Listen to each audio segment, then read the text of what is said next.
Assalamualaikum warahmatullahi wabarakatuh. Kami dari kelas CS 240 dari kumpulan 8 ingin membentangkan kajian KIS tentang epistemologi.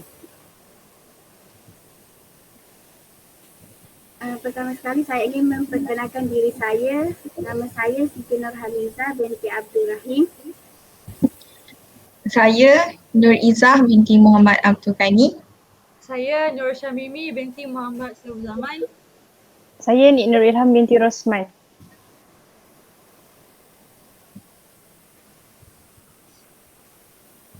Pendahuluan bagi kajian epistemologi ialah epistemologi lebih tertumpu pada sumber pengetahuan yang hakiki dan teori tentang kebenaran pengetahuan.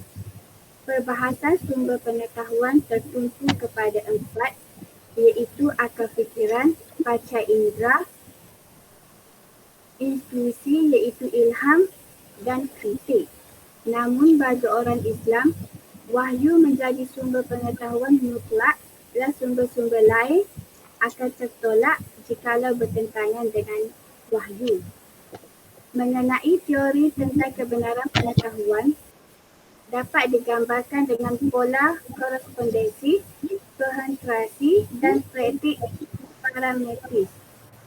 Seterusnya, perbahasan dalam epistemologi mengalami perkembangan kepada cara memperoleh pengetahuan, cara pembuktian kebenaran dan tahap atau tingkat-tingkat kebenaran pengetahuan serta jenis-jenis pengetahuan dan lain-lain.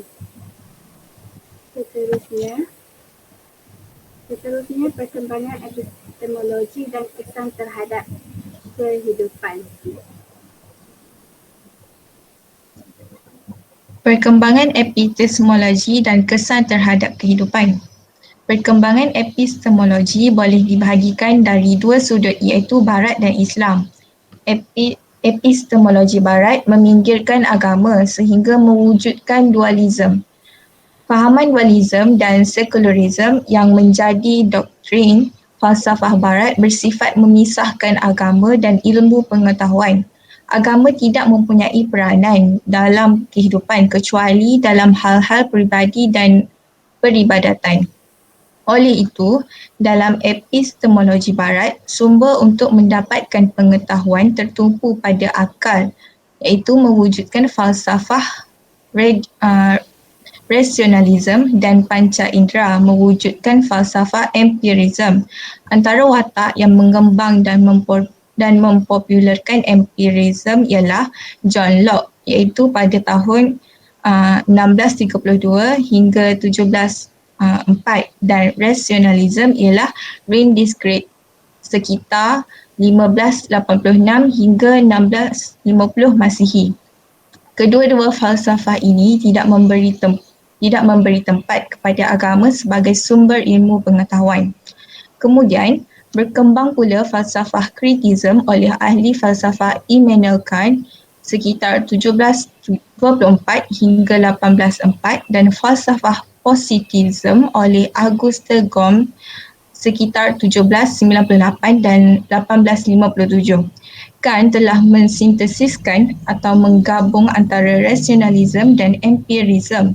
Auguste Comte sekitar 1798 hingga 1857 pula menggabungkan didaksi rasional dan induksi empirikal sebagai satu-satunya paradigma yang dapat dipegang untuk menghasilkan pengetahuan yang benar.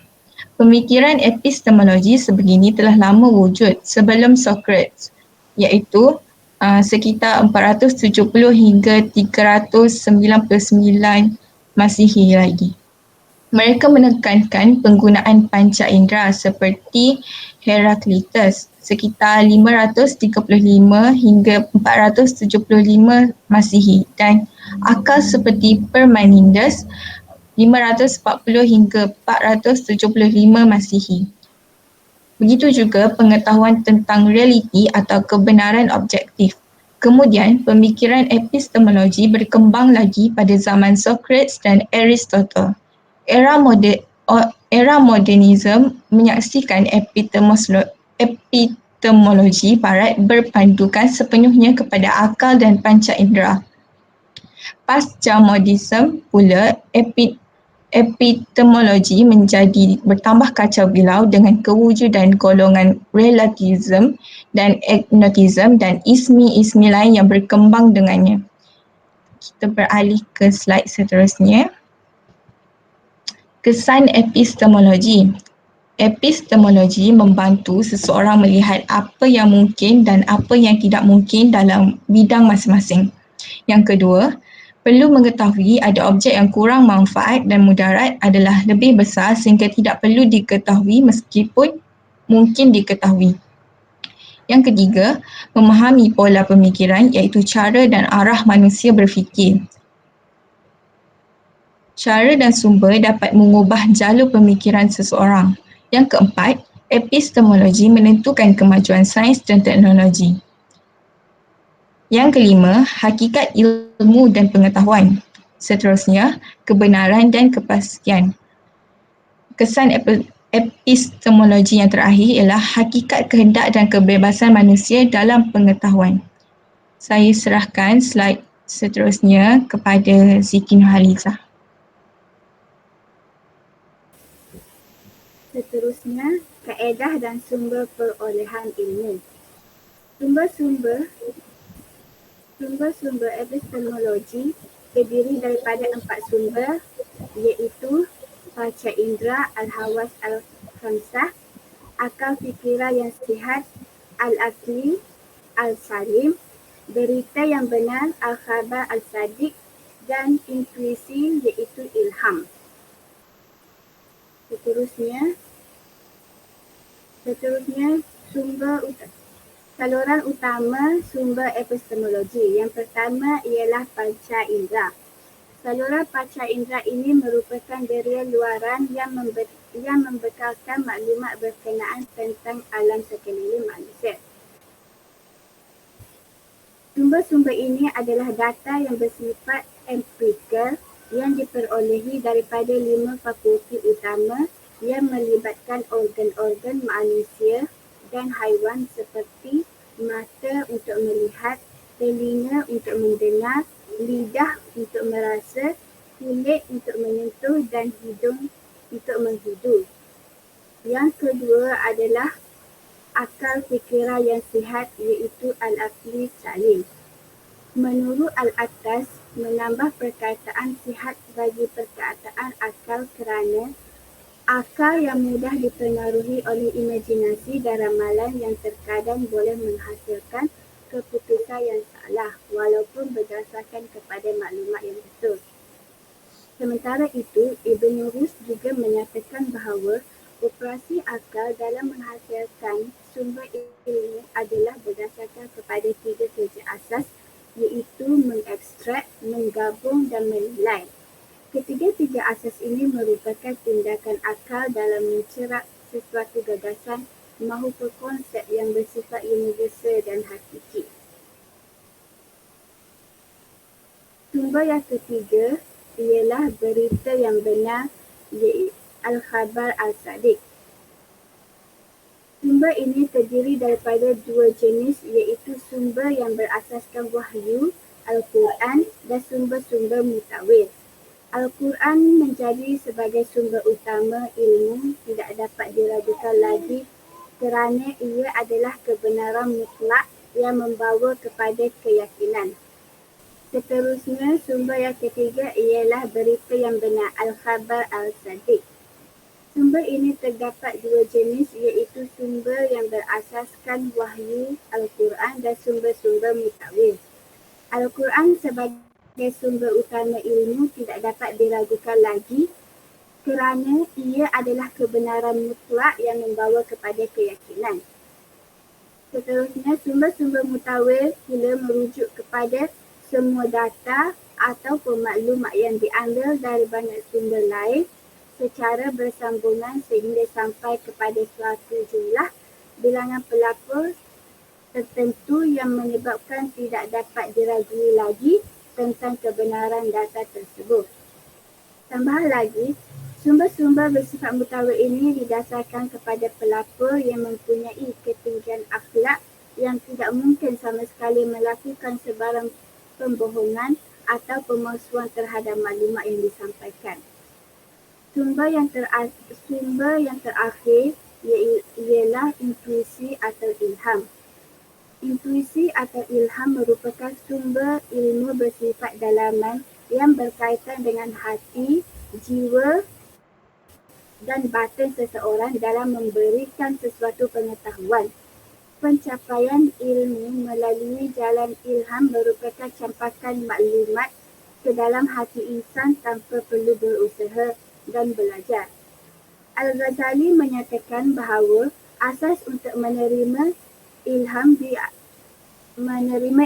adalah mempelajari semua dasar-dasar ilmu di alam ini. Manakala beramal dan beribadat juga boleh memudahkan jiwa untuk menerima ilham yang benar, dan aktiviti berfikir pula akan menyebabkan datangnya ilham itu.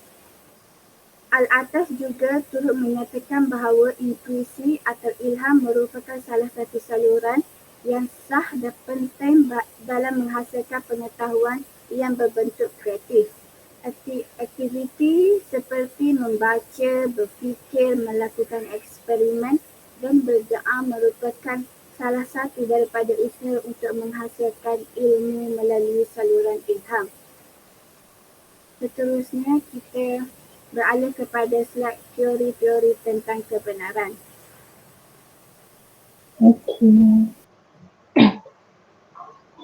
Teori-teori tentang kebenaran mempunyai 5, iaitu yang pertama ialah teori korespondensi. Teori kebenaran korespondensi adalah teori yang menyatakan bahawa sesuatu pernyataan itu adalah benar jika berkaitan dengan fakta yang ada. Kebenaran atau situasi dikatakan benar sekiranya terdapat padanan antara makna yang dimaksudkan dengan pendapat dan fakta. Teori ini sering dikaitkan dengan teori pengetahuan empirikal. Sebagai contoh, jika seorang pelajar mengatakan matahari terbit dari timur, maka pernyataan itu adalah benar kerana ia bersifat faktual, atau menurut kenyataan bahawa matahari terbit daripada timur dan terbenam di barat. Oleh itu, kebenaran epistemologi adalah kesatuan atau keharmonian antara pengetahuan yang ada mengenai subjek dan apa yang ada pada objek yang selaras dengan kenyataan yang sebenar. Seterusnya, teori koherensi atau konsistensi. Pengetahuan yang dianggap betul menurut teori ini adalah apabila proposisi mempunyai hubungan dengan idea-idea dari proposisi sebelumnya. Oleh itu, kebenaran pengetahuan ini dapat diuji melalui peristiwa sejarah atau melalui bukti logik atau matematik. Menurut teori ini, kebenaran tidak terbentuk pada hubungan antara keputusan dan fakta atau kenyataan, tapi pada hubungan antara keputusan itu sendiri.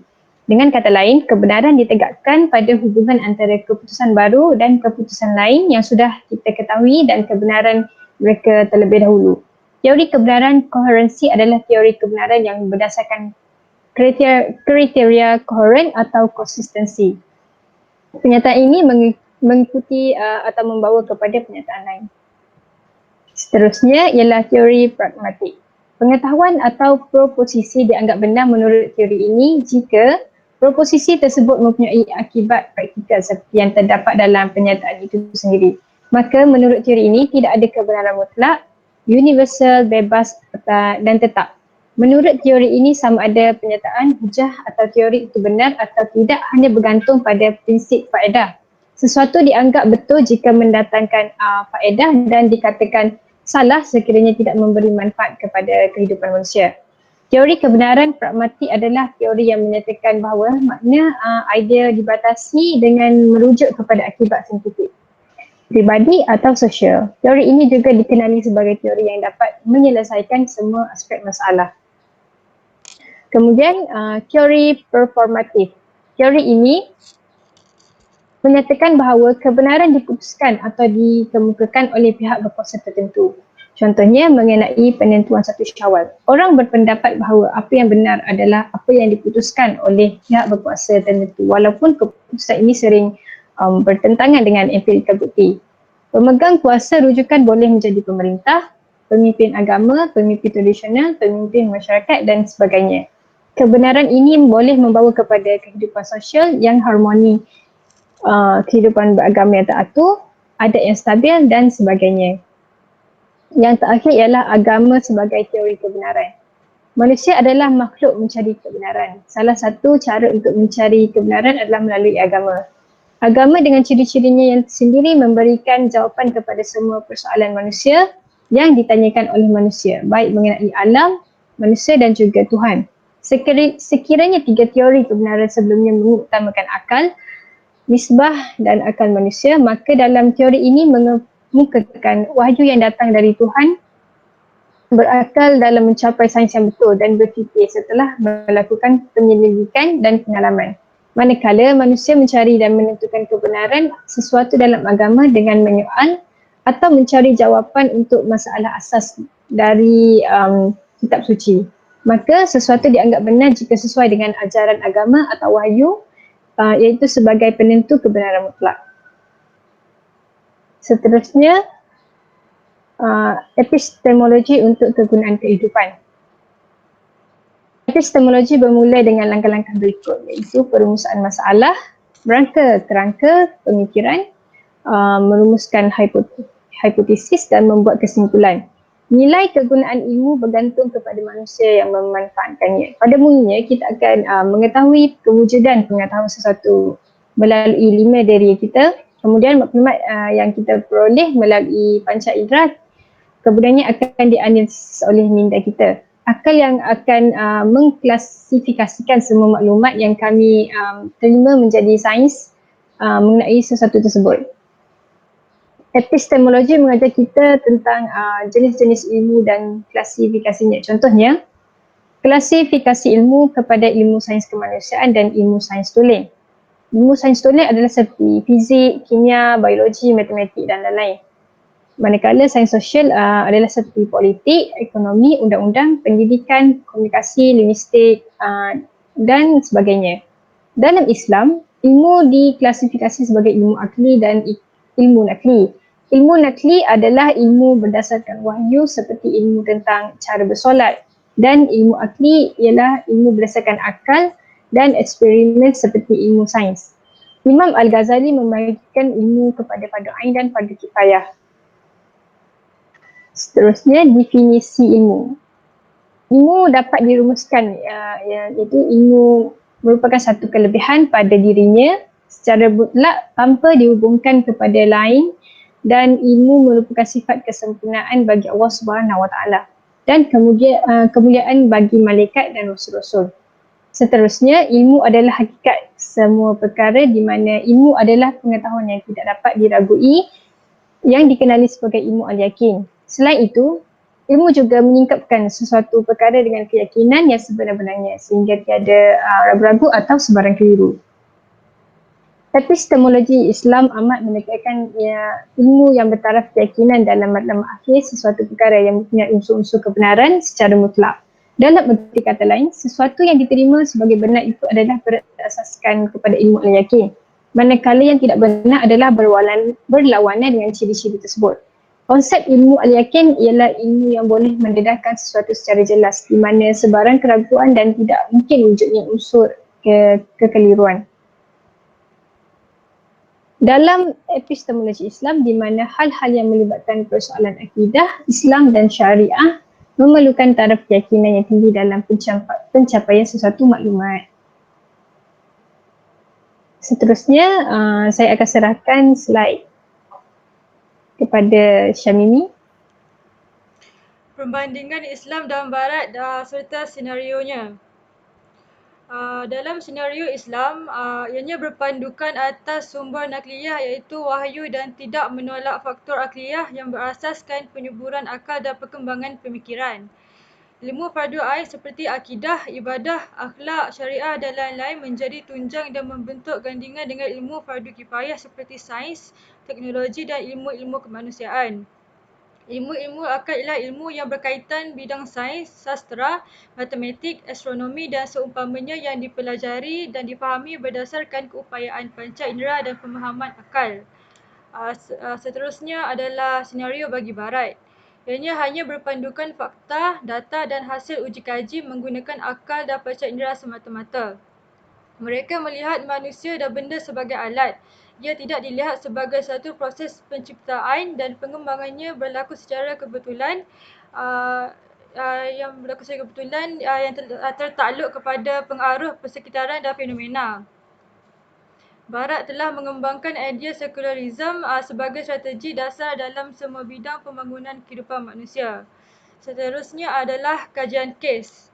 Islam mengambil pendekatan yang lebih teliti dan sepadu tentang sains.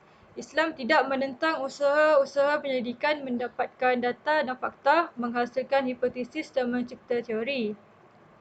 Tradisi tadabbur memang mendorong saintis Islam untuk mengetahui apa yang mereka lihat serta mengkaji segala yang ada di sekeliling mereka. Cuma tradisi tadabbur saintis Islam tidak hanya mendapatkan data dan fakta tetapi yang lebih jauh menghubungkan data dan fakta dengan sesuatu di sebaliknya. Saintis Islam banyak menghubungkan fakta dan data sebagai sumber petanda kebesaran Allah. Apabila saintis Islam menghubungkan kajiannya dengan kewujudan pencipta, maka asas akidah, iman dan takwa menjadi garis pemisah antara saintis Barat dengan saintis Islam. Manakala kajian saintis Barat terhenti setakat mendapatkan data dan fakta untuk menghasilkan hipotesis ataupun teori sebagai suatu usaha, memahami kejadian dan fenomena dan menghubungkannya sebagai faktor semula jadi. Meskipun Islam menekankan konsep ilmu yang bermanfaat, namun sesuatu yang memberi faedah daripada maklumat, pengetahuan dan teknologi orang lain boleh diguna pakai asal sahaja tidak bercanggah dengan maksud manfaat. Dalam hal lain, ilmu teknologi dan ilmu alat adalah berguna untuk manusia. Ia bergantung kepada sikap dan nilai yang ada pada pengguna. Di sini pentingnya integrasi atau islamisasi ilmu. Integrasi bermaksud bagaimana ilmu dan teknologi diberikan orientasi, nilai, etika dan adab. Islamisasi bermaksud bagaimana asas akidah, akhlak dan syariah dijadikan landasan membangunkan ilmu. Sebahagian kesimpulannya, falsafah ilmu dan tradisi Islam bertujuan untuk melahirkan individu atau masyarakat yang seimbang antara dunia dan akhirat. Itu sahaja untuk kajian kes. Terima Terima kasih. kasih Ustazah. Bye.